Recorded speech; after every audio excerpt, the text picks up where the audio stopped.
안녕하십니까. 일반기기사 강의를 맡고 있는 조영철 교수입니다. 자, 이번 시간에는 22년도 이래, 자, 올해 처음 시험이었죠, 그죠? 근데 이 시험에 대한 부분에서는 조금 난이도가 타 년도에 비해서 좀 어려웠었다라고 얘기할 수 있고요.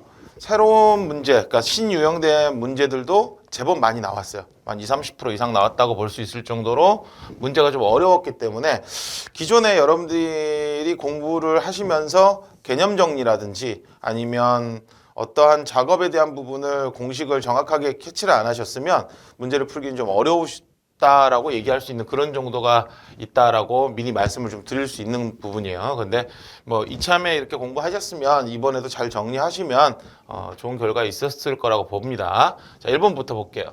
양단의 회전 지지로 된 장주에 거리 이만큼 편심된 곳에 축방향의 하중이 있다. 그러면 일단 중요한 건 장주예요. 장주. 장주라고 하는 건 긴 바거든요. 긴 거. 그러니까 단주가 있고 장주가 있잖아요. 그래서 그 장주를 갖고 우리가 좌굴이라고 하는 부분도 만들 수 있고 임계하중도 나오고 여러 가지가 할 수 있잖아요. 그런데 이 장주에서 편심이 됐다라고 하는 부분이면 이렇게 지금 이 중심에서 한쪽으로 어느 만큼 움직임이 있는 부분, 거리값이 다르다는 얘기예요. 일반적인 거리값하고 좀 다르다라고 했어. 그러면 이 부분 작용할 때 최대 압축 응력은 얼마냐라고 하는 건 지금 나왔듯이 이거는 뭐냐면 편심하중을 받는 시퀀스 공식이란 거예요. 외우셨어야 돼요. 그래서 보통 얘에 대한 부분의 답은 일단 1번인데 이 문제가 애매하게 나온 게 뭐냐면 보통 이 시퀀스 공식을 줄 때는요. 요 뒤에 부분 있잖아요. 이 뒤에 부분을 이렇게 원래 표시 안 해요. 이게 많이 나오는 게 2R분의 L 루트 2A분의 P 이렇게 해서 정리가 되어 있는 책들이 많거든요. 이거 이제 암기를 좀 하셔야 되는 부분인데 시커스 공식이니까. 근데 이번에는 이걸 안으로 넣어버렸어. 그래가지고 얘가 좀 이렇게 들어가다 보니까 없는데? 라고 헷갈려서 찍으신 분들이 좀 있어요. 이 시커스 공식을 공부를 하셨더라도. 근데 요렇게도 표시가 되는 거니까 A에 대한 부분은 뭐 기본적으로 뭐라고 해놓으시면 될 것 같아요. 장주에 편심되는 시퀀스 공식이다. 이렇게 따로 좀 정리를 해 두시는 게 여러분들이 학습을 하시고 앞으로 이제 어떤 문제를 푸실 때도 도움이 좀 되실 겁니다. 답은 1번이에요. 자, 2번. 그림과 같은 이 막대에서 길이가 4m래요. 요 길이가 4m라는 얘기하겠죠. 힘 F를 지면에서 평행하게 200N을 줬다. 여기에 힘을. 이때 O 지점에 작용하는 힘은 어떻게 되느냐. OX의 모멘트가 되겠다라고 했어요. 그러면 일단 시그마 X라고 하는 F의 X값은 없어요. 지금 현재 보면 제로잖아요. 그죠? 제로가 되는 부분일 것이고요. 그 다음에 O에서 Y가 되는 부분, 그러니까 결론적으로 여기에선 제로란 말이죠. 그러면 이 힘에 대한 부분에 변화가 없기 때문에 F의 OX는 200N이 그냥 있는 거고요. 변화가 힘이 이렇게 있는 받는 부분이 200N을 준 거예요. 평행하게 200N을 줬다 그랬으니까 200N이 될 겁니다. 그러면 얘하고 얘하고는 아니겠죠. 근데 Y 값은 변화가 없는 상황이잖아요. 없는 상황이니까 제로가 되겠죠. 그러면 여기가 될 것이고요. 자, 문제는 이제 내가 있는 부분의 모멘트 Z 값인데 힘에 대한 부분이 이렇게 받는다는 얘기잖아요. 자, 그러면 우리가 모멘트 X에 대한 Z값은 뭐예요? 힘 곱하기 L이란 말이야. 그럼 여기가 30도면 우리가 90도를 기준으로 했을 때 30도가 빠졌으니까 몇 도 있는 거예요? 60도라고 하는 부분이잖아. 자, 그러면 여기다가 값만 곱하면 되죠. 200, 그렇죠? 곱하기 길이 4m. 그런데 코사인이잖아요. 코사인 몇 도? 60도가 남았으니까 이렇게 되겠죠. 그래서 요에 대한 부분으로 계산기를 넣게 되면 얼마가 나온다? 400N이 나온다. 요거예요, 요거. 요것만 잘 기억하시면, 개념만 잘 기억하셨으면 이 문제도 어렵지 않게 풀 수 있는 부분이기 때문에 1번이 답이 된다. 그래서 평행에 대한 부분에 FL 아시잖아요. 모멘트에 대한 부분 힘 곱하기 1이다 라고 하는 거, 이걸 기준으로 하셔서 문제를 푸시면 되는 그런 문제가 되겠습니다. 그래서 2번의 답도 1번이 되고요. 자, 3번 볼게요. 그림이래. 지름이 100mm인 원에 내접하는 정사각형이에요. 그럼 단면이기 때문에 우리가 A 곱하기 A라고 하는 부분이 단면적에 대한 부분이에요.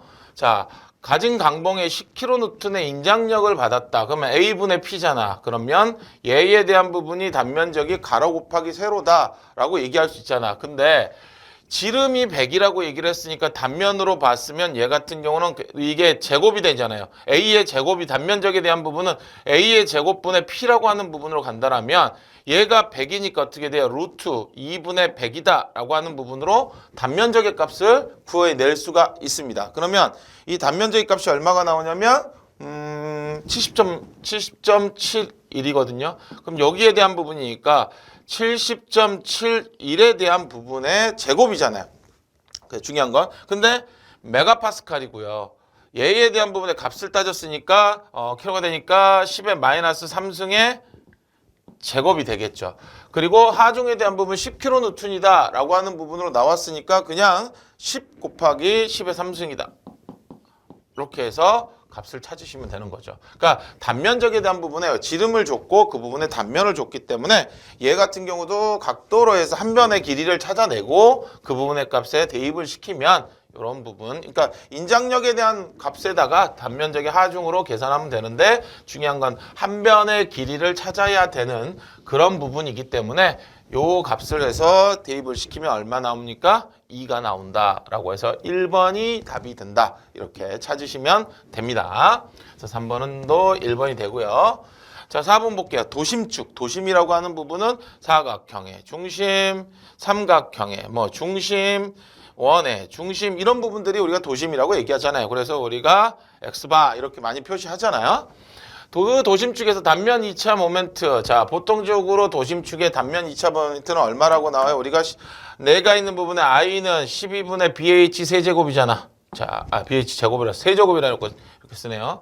자, 이 값이 크도록 직사각형의 단면 폭 곱하기 높이를 만들 때 단면의 2차 모멘트를 직사각형에 관한 식으로 옳게 나타내. 자, 이 단면 2차 모멘트에 대한 부분을 했을 때 폭에 관련된 식이에요. 그러면 단면 2차 모멘트의 가로 세율이 제일 큰 건 B 대 H로 봤을 때 제일 큰 거 뭐예요? 1대 루트 3이 제일 커요.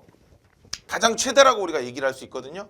자, 그러면 이거 대입만 시키면 되잖아요. 여기다가 요 루트 3에 대한 부분만 대입을 시켜버리면 그냥 가볍게 풀 수 있거든요. 자, 요거 그대로 갈게요. 12에 B고요. H의 3승이라고 하는 부분이 B로 바꾼다라고 하면 루트 3이잖아요. 그럼 곱하기 루트 3B의 세제곱이다. 이렇게 바꾸면 되잖아요. 그죠? 요걸로 해서 놓을 때 같다라고 본다라면 이렇게만 바뀌면 되는 거잖아요. 그러면 4분의 루트 3이 될 것이고 B의 4제곱이 될 것이다. 이렇게 되기 때문에 답은 1번이 된다 이거죠. 그러니까 단면 2차 방정식에서 여기서 우리가 기억하고 알아야 되는 건 뭐예요? 1대 루트 3이라고 하는 부분이 가장 2차 모멘트 상에서 가장 최대에 대한 부분의 가로 세로 B다. 요거를 좀 기억하고 있으시면 2차 방정식에 대한 부분 2차 모멘트를 구하는 식은 다 아시는데 이 부분을 조금 이거 안 그러면 이제 미분 가시고 이런 걸 해야 되거든요. 그렇기 때문에 요 공식에 대입하셔서 기억을 하시는 건 폭과 높이에 대한 부분은 최대일 때 가로 세로가 1대 루트 3이다. 요때가 최대다. 요 정도만 기억을 하시면 문제를 푸실 수 있을 것 같습니다. 자, 기계 요소에서 임의의 점, 이거 스트레인의 측정을 했다 보니 다음과 같이 현 위치에서 시계 방향이 30도로 회전을 했다. 회전된 좌표계에서 Y 방향으로 스트레인의 시그마 Y 값은 얼마인가? 각 방향의 수직 변형률이 나왔고요. 감마는 전담 변형률로 나왔다. 자, 이거는 솔직히 이거 모호연이나 평면 변형률에 대한 부분을 구하라 라고 한 거거든요. 회전적으로 따졌을 때 시계 방향이니까 플러스 방향으로 돌았다. 이 얘기인데 이거 진짜 어렵죠. 안쪽 각에 대한 부분을 구하려고 하면 솔직히 저 같은 경우 이게 지금 우리가 풀이니까 저하고 제가 이렇게 풀이를 해서 식에 대한 부분을 대입해서 하는 거지 실질적으로 시험 볼 때 이 문제 나오면 솔직히 여러분들한테 이 문제 제가 그냥 찍으라고 할 수 있어요. 너무 시간도 많이 걸리고요. 공식에 대한 부분도 되게 복잡한 부분이 많이 있거든요. 그러니까 세타 값이잖아. 내가 있는 Y에 대한 부분을 한다면 구하는 게 얘에 대한 부분이거든요. 세타에 대한 부분을 가지고 그 세타에다가 어떻게 해야 돼요? 더하고 빼고를 해야 되거든요. 2분의 시그마 X 플러스 시그마 Y 더하기 2분의 시그마 X 마이너스 시그마 Y. 그죠? 그런데 여기에 지금 시계 방향에 30도가 들어가 있으니까 어떻게 돼요? 코사인 이 세타가 들어가야 되거든요. 여기 더하기 또 들어가야 돼요. 왜? 감마의 전담 변형률이 존재를 했기 때문에 이 부분에서 R까지 감마에 대한 부분이 또 들어가 줘야 되니까 2분의 감마 XY 그 다음에 코사인 들어갔으니까 사인 2세타. 여기다가 이 값들을 다 대입시키시면 돼요. 다 대입시켜서 값을 찾아내셔야 돼요. 그러니까 결론적으로 이 대한 부분에 대한 평면 변형률에 대한 부분에 모의 원에 대한 부분의 거를 이해하지 못하시면 찾기가 어려운 부분이 있어. 그래서 요거에 뭐 솔직히 코사인 2세타 같은 경우 계산하면 마이너스 0.5고 이거 0.88866 이렇게 대입을 시킨다 하더라도 이 값을 계산기 넣다 보면 계산기 입력하다가 끝부분에 안 들어가.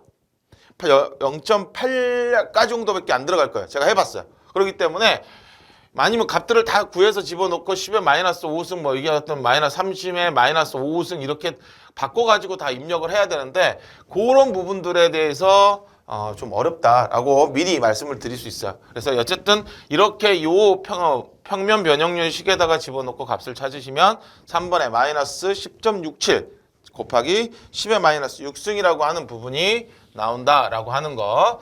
자, 공식에서 따로 노트를 좀 해놓으시는 건 좋은데 시간적으로 조금 부족한 부분이 없지 않아 있는 그런 문제가 될 것 같아요. 제가 서두에 그런 말씀 드렸잖아요. 이번 회차는 조금 어렵게 난이도를 조절해서 올라온 그런 시험 문제다라고 했기 때문에 이런 부분도 아마 거기에 해당된다라고 할 수 있겠죠.